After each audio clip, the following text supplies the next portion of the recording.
화장실에 다녀오니 아이와 엄마는 집에 가려고 밖에 나와 있었다.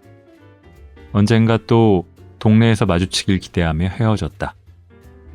자리에 돌아와서 보니 노트북 위에 하트 모양의 스벅 마카롱이. 그러잖아도 정아가 일하며 먹으라고 사준 수제 쿠키가 있어서 아이에게 줘야겠다고 생각했는데 이심전심. 얼른 뛰어나가서 모자를 쫓아가 쿠키를 선물했다. 일은 별로 못했지만 왠지 자꾸 웃음이 쏟아지는 오늘의 스벅이었다.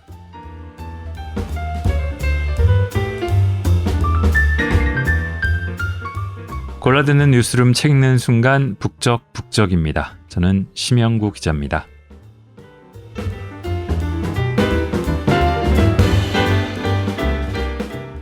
스세권이라는 말 들어보셨죠?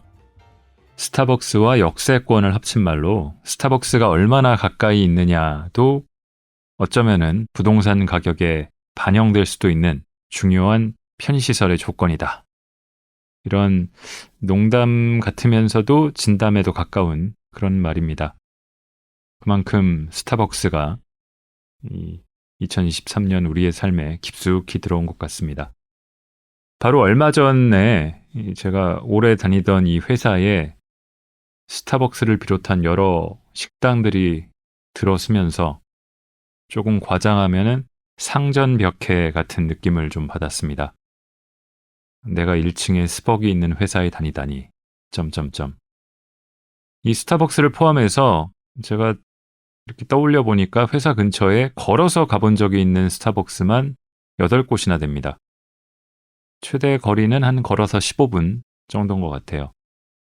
이 정도면은 꽤나 번화한 수세권입니다. 좀 찾아봤더니요. 2022년 기준으로 전 세계 스타벅스 지점수가 한 36,000개 정도 된다고 하고요. 한국이 국가별로는 4위인데 1,750개 정도라고 하네요. 스타벅스 지점이요. 스타벅스의 발상지인 미국이 약 16,000개로 1위고 중국이 6,000개로 2위. 다음은 캐나다가 2,000개가 조금 넘고요. 인구 밀도가 높고 메가시티에 여러 사람과 시설이 집중된 한국은 역시 면적 대비로는 가장 빽빽하게 있을 것 같습니다. 제가 벌써 2년이 넘게 지났는데 2년 정도 지났군요. 뉴욕에 1년 있을 때 집이 있던 그 스트리트 모퉁이에도 스타벅스가 있었지만은 1년 동안에 딱 2번 갔어요. 1년 다른 스타벅스 지점을 포함해도 10번을 넘게 가진 않았던 것 같습니다. 시애틀에 있는 스타벅스 1호점을 갔던 것까지 포함해도요. 중국에서는 제가 중국에 한 7, 8년 전에 갔을 때 베이징에서 1번, 항저우에서도 1번, 그리고 그 다음에 칭다오에 갔을 때도 한두 번 갔던 기억이 있습니다. 특히 항저우 서호 그 호숫가에 있는 스타벅스에 아침에 안개가 쫙 깔려 있을 때 들렀던 기억은 아주 근사했습니다. 전 세계 어느 스타벅스를 가더라도 좀 다른 거 찾기가 힘들 때는 스타벅스가 있으면은 저기 가자. 그런 어떤 서비스의 균질화, 표준화된 분위기, 그러면서도 좀 신뢰할 수 있는 그런 브랜드 이미지, 그런 것 때문에 스타벅스가 사랑받고 또 무난하게 들르는 곳이 된 것 같아요. 모험을 하지 않아도 되는 그런 곳이죠. 한국도 마찬가지인데 조금 다른 문화도 있는 것 같습니다. 말이 길었습니다. 이 귀찮지만 행복해볼까라는 에세이집을 2년도 전에 여기 북적북적에서 읽었습니다. 이제는 그때는 30년 차였는데 32년 차 번역가이자 작가인 권남희 작가가 새 에세이집을 냈습니다. 무려 제목이 스타벅스 일기입니다. 스벅 마니아 수준 정도까지는 될 노예는 아니고요. 궁금해서라도 들춰보지 않을 수 없는 제목인데 권남희 작가가 쓰셨다니 더욱더 읽게 됐습니다. 제가 처음에 읽은 부분은 스타벅스에서 번역 등 일을 하다가 아이와 엄마를 같이 만났던 일입니다. 아이와 놀아주고 서로 쿠키를 주고받은 훈훈한 이야기예요. 권 작가 책을 쭉 이번 책을 읽다 보니까 어째 스벅이 동네 사랑방 같은 느낌의 공간이 아닌가. 또 자주 가면은 그리고 스벅에서 뭐 한 번 보고 많은 사람이라도 이럴 수도 있겠구나 싶은 생각도 듭니다. 굉장히 권남희 작가의 눈을 통해서 본 스타벅스는 따뜻한 공간이기도 해요. 왜 스타벅스에 가게 됐는지를 쓴 프롤로그 그리고 첫 번째 글 사이렌 오더 닉네임을 읽고 오겠습니다.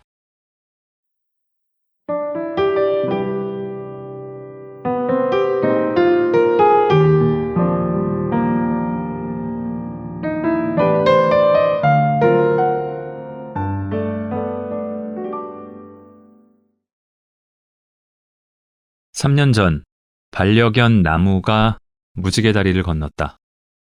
그리고 1년 뒤 딸 정아가 독립했다. 회사가 멀긴 해도 독립은 생각하지 못했는데 어느 날 정아가 퇴근길 지하철에서 쓰러지는 일이 생겼다. 그 일을 계기로 정아는 독립을 선언했다. 건강이 우선이니 그러라고 했다. 갑작스러운 딸의 독립에 걱정이 한가득인 나와 달리 정아는 신나서 회사 근처 원룸 오피스텔을 검색했다. 눈치 없이 같이 이사를 하고 싶었지만 나는 이웃 동네에 사는 노모를 돌봐야 했다. 그래, 육아의 완성은 독립이지. 이제 완벽하게 육아가 끝난 거야. 장하다, 권남이. 자찬하며 50대 중반의 독거 생활을 시작했다. 10살 때부터 부모님과 떨어져 살아온 나여서 외로움에는 익숙한 족속이다. 혼자 사는 건 두렵지 않다. 전혀 두렵지 않다고 생각했는데 첫날부터 무너졌다. 10여 년을 산 집인데 혼자 있는 게 무서워 밤에는 온 집안에 불을 다 켜놓고 잤다. 내가 부모님을 떠나는 입장이던 결혼 전에는 그렇게 기뻤는데 자식을 떠나보내는 입장이 되고 보니 절망의 늪에 빠진 기분이었다. 먼저 만사 무기력했다. 시도 때도 없이 눈물이 흘렀다. 식욕도 없고 사는 게 무의미하고 도무지 감정이 통제되지 않았다. 열흘이 지나도 보름이 지나도 현관 밖에 한 걸음도 나가지 않는 생활이 계속됐다. 그러자나도 집순이 체질인데 완벽하고 본격적이고 철저한 집순이가 됐다. 집안에서 동상처럼 숨만 쉬는 집순이. 일은 점점 쌓이고 수입은 없어졌다.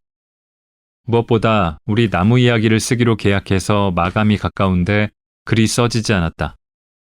나중에 알게 됐지만 이런 감정에 의학적 병명이 있었다. 빈둥지 증후군이라고 하는. 이렇게 살면 안 되겠다 싶어서 어느 날 노트북을 들고 스타벅스를 찾았다. 마침 집에서 1km 거리에 스타벅스 매장이 새로 문을 열었다. 스타벅스라면 1년에 2~3번 테이크아웃만 하러 가는 정도였고 카페에서 작업하는 건 나무가 동물병원에서 미용하는 동안 기다리며 잠깐 해본 것뿐이었다.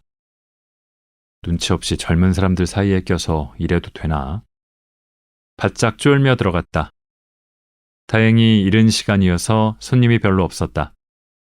새 건물이어서 모든 것이 반짝거리고 코로나19로 거리 두기를 하는 탓에 테이블 사이도 넓다. 더할 수 없이 쾌적한 환경이었다. 집에서는 한 줄 쓰고 우느라 못 쓰던 나무 이야기가 쭉쭉 잘 쓰였다. 눈물이 나도 집에서처럼 마음 놓고 울 수 없으니 애써 참게 된다. 다음 날도, 그 다음 날도, 그 다음 날도 스타벅스에 가서 일했다. 나가는 게 습관이 되니 하루에 한 번이라도 나가지 않으면 답답해졌다. 이런 경험은 태어나서 처음이었다. 집에 있으면서도 집이 그리운 집순인데 정아가 취준생 때 스타벅스에 공부하러 간다고 할 때면 조용한 집 놔두고 왜 시끄러운 카페에 가는지 이해되지 않았는데 3일만 집에 있으면 우울증이 생긴다는 말이 이해되지 않았는데 늦었지만 완벽하게 이해했다. 스타벅스는 매장 직원이나 주변 손님을 신경 쓰지 않아도 돼서 자유롭고 오픈된 장소여서 혼자 있는 방종을 막아주어 공부나 작업이 능률적이었다. 나는 나무늘보보다 움직임이 적은 인간이었는데 스타벅스에 다니는 덕분에 매일 최소한 왕복 2km 이상 걷게 됐다. 일도 하고 운동도 하고 빈둥지 증후군도 낫고 일석삼조.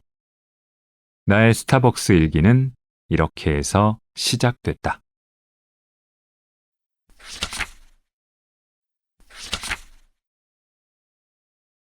스타벅스에서 일해요. 일본인 지인에게 요즘 저 스타벅스에서 일해요 하고 자랑했다. 그랬더니 지인이 걱정스러운 표정을 지으며 말했다. 권상, 컵이나 접시 깨트려서 다치지 않게 조심하세요. 아, 그 일이 아닙니다만... 사이렌 오더 닉네임. 단골 미용실에서 염색을 하며 요즘은 스타벅스에서 일한다고 말했다. 원장님은 난 스타벅스에서 주문하는 게 어려워서 못 가겠더라고요 라고 했다. 안다. 나도 그랬다. 에스프레소 원샷이 어쩌고 투샷이 어쩌고 헤이즐넛 시럽 몇 펌프 어쩌고. 주문하는 사람들 보면 괜히 촌사람 된 기분에 쫄던 시절이 있었다. 맞아요. 저도 그랬는데요. 요즘은 앱을 깔면 이렇게 휴대폰으로 주문할 수가 있더라고요. 하고 사이렌 오더 주문 화면을 열어 보여주었다. 스타벅스에 사이렌 오더가 없었더라면 내가 매일 마음 편하게 다닐 수 있었을까? 그러지 못했을 것 같다. 나는 키오스크의 등장을 누구보다 환영하는 극아이다. 아이들이 살기 편한 세상이 도래해서 요즘 살만 난다. 젊었을 때는 물론 이 나이가 돼서도 식당에서 반찬 더 주세요 라는 말을 못한다. 배달앱이 없던 시절에는 외출한 정아한테 중국집에 전화해달라고 부탁했다. 이런 내게 직원과 대면하지 않고 주문해도 되는 키오스크나 사이렌 오더는 구세주나 다름없다. 무엇보다 자주 가는 가게에서 대면 주문을 하여 이 사람 또 왔네 하고 기억되는 게 싫다. 나의 사이렌 오더 닉네임은 평범하다. 나무다. 그러나 아무리 평범한 닉네임이어도 비슷한 시간대에 닉네임을 몇 달씩 부르다 보면 기억할 수밖에 없을 것이다. 며칠 전에는 사이렌 오더로 주문 후 텀블러를 전달하려고 줄을 서 있는데 나무 고객님이시죠? 하고 카운터 안의 파트너가 먼저 웃으며 내게 인사했다. 그때 닉네임을 바꿀 때가 됐구나 생각했다. 닉네임 나무로 사이렌 오더가 들어와서 나무지? 했을 텐데 도둑은 항상 제 발이 저린 법. 그 뒤로 닉네임을 바꾸었다.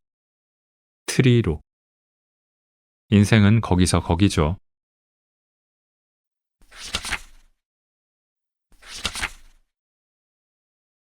에어팟을 잃어버려 원숭이가 된 사람을 위해. 오늘의 음료, 제주 유기농 녹차. 스벅에서 일하는 시간보다 휴대폰 뒤적거리는 시간이 많아지면 슬슬 집에 가고 싶어졌다는 몸의 신호다. 딱 그런 신호가 왔을 즈음, 당근마켓 커뮤니티에서 재미있는 글을 보았다. 에어팟을 분실했다는 글인데 읽자마자 빵 터졌다. 땡땡역 7번 출구 쪽 버스 정장에서 에어팟을 잃어버렸습니다. 음악이 없으면 저는 숨쉬는 원숭이입니다. 에어팟 보신 분 꼭 연락해 주세요. 웃기고 불쌍해. 이 숨쉬는 원숭이가 다시 인간으로 돌아오도록 도와주고 싶다. 마침 집에 가고 싶던 참인데 한번 찾으러 가보자. 나는 1번 출구 쪽이어서 좀 귀찮긴 하지만 늦게 가면 없어질까봐 노트북을 가방에 쑤셔 넣고 빛의 속도로 나왔다. 남들이 보기엔 슬로우 모션이라는 거 안다. 그가 에어팟을 잃어버렸다는 7번 출구 쪽 버스 정류장 주변으로 가서 구석구석 찾아보았다.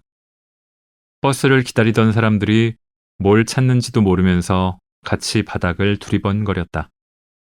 그 모습이 또 너무 웃긴다. 그러나 가장 웃긴 건 스벅에서 일하다 당근 글 보고 에어팟 찾으러 튀어나온 너님 아니겠어요? 반경을 점점 넓히며 열심히 찾았지만 에어팟은커녕 콩나물 대가리 하나 떨어져 있지 않았다. 자그마치 에어팟인데 누가 주워 갔겠지. 나라면 주워서 파출소에 갖다 주었겠지만 분실물을 발견했을 때는 그 자리에 두는 게 가장 좋다고 한다. 그런데 휴대폰이나 지갑 같은 건 나쁜 마음으로 가져가는 사람이 있을지도 모르므로 번거로워도 파출소에 갖다 주는 편이다. 보기보다 정의로운 시민이랍니다. 에어팟을 찾아서 제가 찾았어요. 숨쉬는 원숭이님, 이제 사람으로 돌아오세요. 하고 댓글을 달아주고 싶었는데 아쉬웠다. 다이소 이어폰이라도 사서 임시 호흡하기를.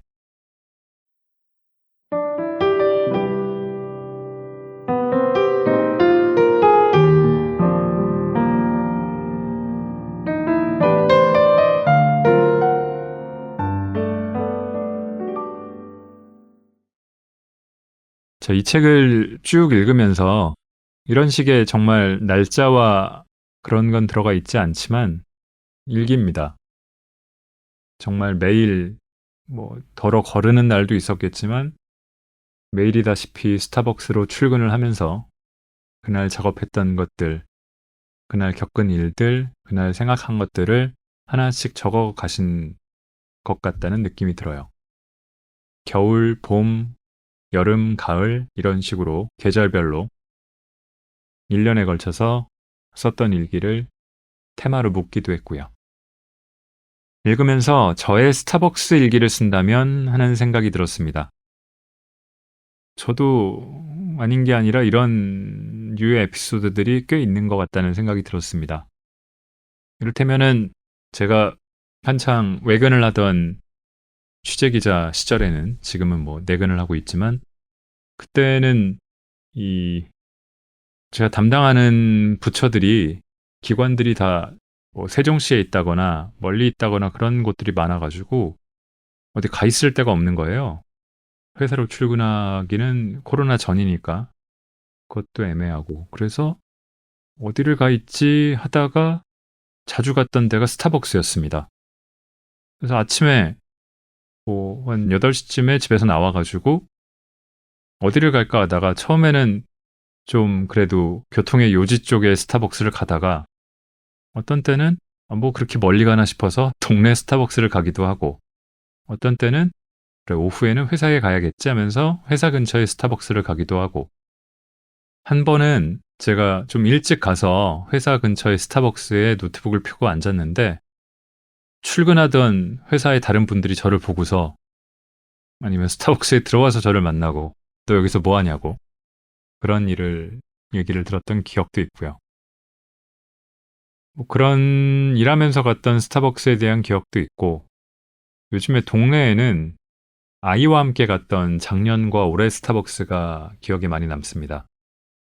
아무래도 아이와 있으면은 저 같은 중년 남성이 혼자 있는 것보다는 보는 분들이 경계심을 풀고 좀 더 너그러워지는 경향이 있으니까요.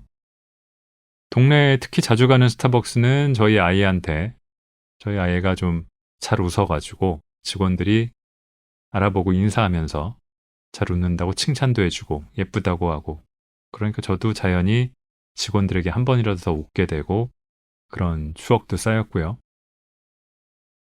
자, 스타벅스가 압도적인 아마도 국내 1위 사업자가 되다 보니까 여러 문제점도 나오고 있습니다.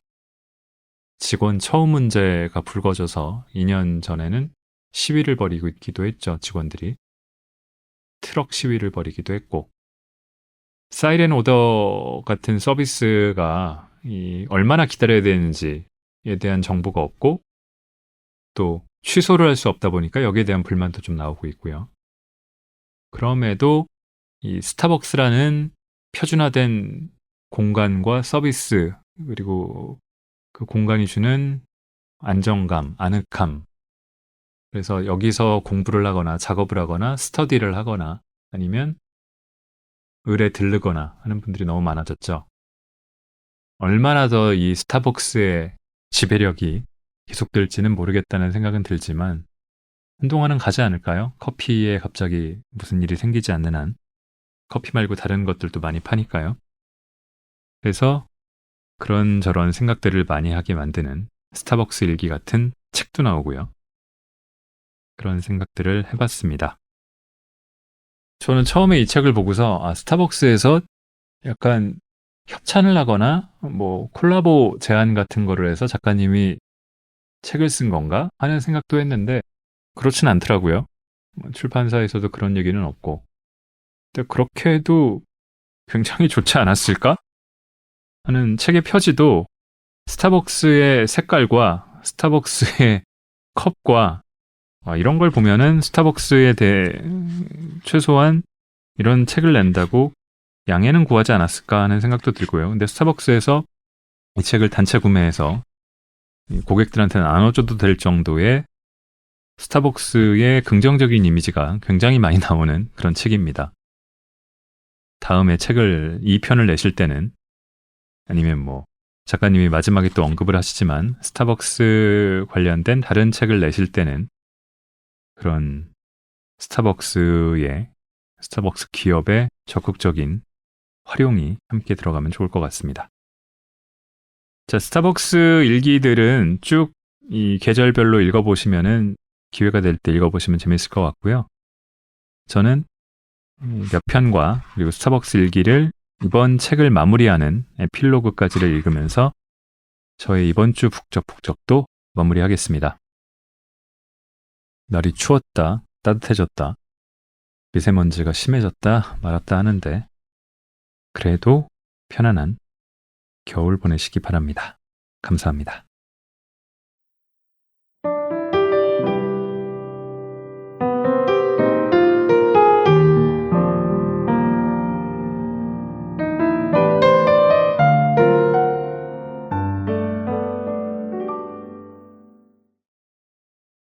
셀프 미담. 오늘의 음료 커피 드로잉 말차 프라푸치노. 4월엔가 에코별을 모아 손수건 사은품을 신청하는 이벤트가 있었다. 항상 텀블러를 사용하고 있고 출근하다시피 스타벅스에 가니 에코별은 금세 모였다. 공짜로 주는 것이어서 신청하긴 했지만 별로 관심은 없었다. 손수건 쓸 일도 별로 없고 로고가 들어간 사은품 손수건 보나마나 허접하겠지 생각했다. 까맣게 잊고 있다가 2달이 지난 오늘 매장에서 손수건을 받았다. 그런데 손수건의 품질이 너무나 훌륭한 게 아닌가. 면 100%에 스카프로 써도 될 만큼 큼직하고 종이 케이스도 멋스러웠다. 보자마자 마음에 쏙 들어서 얼른 뜯어보고 싶었지만 사시사철 목에 스카프를 하는 엄마한테 드리면 좋아할 것 같아서 곱게 가방에 넣어두었다. 주말 오전, 옆 테이블에 유모차에 탄 아기와 5살쯤 돼 보이는 아들을 데리고 젊은 부부가 와서 앉았다. 샌드위치와 음료 등으로 브런치를 먹으며 행복하게 웃는 모습이 그림 같다. 소파석 옆 테이블이어서 고개만 들어도 보인다. 안타깝게도 귀여운 아들의 몸이 불편한 것 같다. 목에 튜브로 석션도 해주고 아빠가 옆에서 연신 손수건으로 닦아주고 챙겨주고 있었다. 나는 잠시 갈등하다가 내 옆에 앉은 아이 엄마한테 말을 걸었다. 저 애기한테 이거 선물해도 될까요? 스타벅스 손수건을 내밀었다. 그랬더니 엄마가 네! 하며 좋아했다. 아이에게 직접 손수건을 건넸다. 내가 아무리 아줌마지만 모르는 사람한테 말 거는 일은 쉽지 않다. 굉장한 용기를 낸 것이다. 젊은 부모는 작은 선물에 무척 기뻐했다. 아이고 이거 구하기도 힘든 건데 하면서 손수건을 펼쳐 아들에게 보여주고 목에 둘러주기도 했다. 손수건이 큼직해서 아픈 아이 목에 두르기에 딱 좋았다. 감사합니다 해야지 하고 부모가 아이에게 인사를 시켰다. 아이가 고개를 끄덕이자 집에 갈 때 또 인사드리자 하고 가르치는 모습에 진심으로 감동. 몸이 불편한 아이가 있으면 가정에 그늘이 있을 거라는 편견이 깨졌다. 무척 밝고 환한 가족이었다. 엄마와 아빠가 아이를 사랑하는 모습만 보이고 아무런 그늘도 보이지 않았다. 장애가 있건 없건 내 아이는 사랑스럽기만 한데 남들이 편견을 갖는다. 그러고 보니 우리 강아지 나무의 두 눈이 새하얘져서 지나가는 사람마다 징그러워하거나 무서워할 때도 정아와 나는 아유 귀여워, 우리 나무 너무 귀여워 하며 물고 빨았다. 가족의 마음은 그런 것이었다. 브런치를 다 먹은 뒤 부모는 자리에서 일어서며 아들에게 고맙습니다 해야지 하고 또 한 번 인사를 시켰다. 아빠와 엄마도 감사합니다 하고 인사를 했다. 아름다운 가족에게 손수건을 선물해서 기뻤다. 이 행사 준비하신 분들, 손수건 한 장이 누군가에게 이렇게 큰 기쁨을 준 걸 모르시겠지?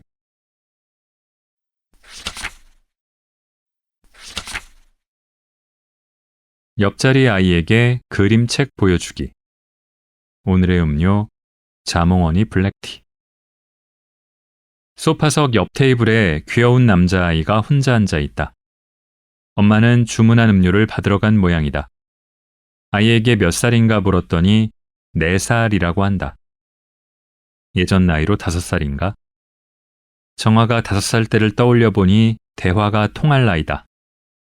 아이와 이런저런 이야기를 하며 놀고 있을 때 엄마가 왔다. 엄마도 아이도 선하고 귀여운 인상이다. 아이에게 요즘 번역 중인 그림책 그림을 한 장 보여주었다. 스시가 옷을 사러 갔어요. 라는 그림책인데 의인화한 사물의 그림과 글이 무척 귀엽고 재미있다. 엄마와 아이가 동시에 큰 관심을 가졌다. 아이가 또 보여주세요. 라고 해서 또 보여주었다. 소시지가 빵차를 사러 갔대. 동그란 빵차도 있고 길쭉한 빵차도 있고 네모난 빵차도 있네.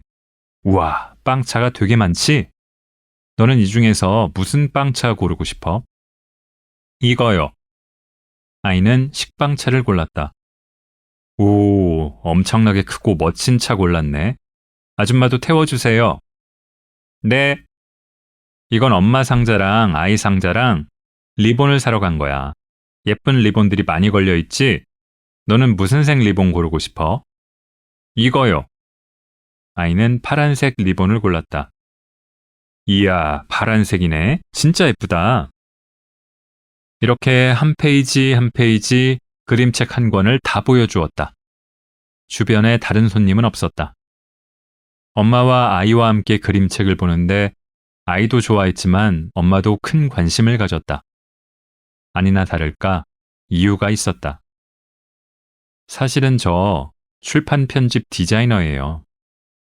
와, 스벅에서 동종업계 사람을 만나다니 정말 반가웠다. 반가워서 명함을 주었다. 일로 만난 사람 이외에 명함을 주는 건 처음이다. 그랬더니 엄마가 어머, 권남희 선생님이세요? 하고 깜짝 놀랐다. 동종업계에서 일하는 30대 여성이라면 나를 알지도 모른다고 생각했지만 막상 알아주니까 후줄근한 차림으로 있던 내 몰골이 부끄러워졌다. 한참 일을 하다 매장 외부에 있는 화장실에 다녀오다 보니 아이와 엄마는 집에 가려고 밖에 나와 있었다. 어디에 사는지 서로 위치를 이야기하다 언젠가 또 동네에서 마주치길 기대하며 헤어졌다. 자리에 돌아와서 보니 노트북 위에 하트 모양의 스벅 마카롱이? 그러잖아도 정화가 일하며 먹으라고 사준 수제 쿠키가 있어서 아이에게 줘야겠다고 생각했는데 이심전심. 얼른 뛰어나가서 모자를 쫓아가 쿠키를 선물했다. 일은 별로 못했지만 왠지 자꾸 웃음이 쏟아지는 오늘의 스벅이었다.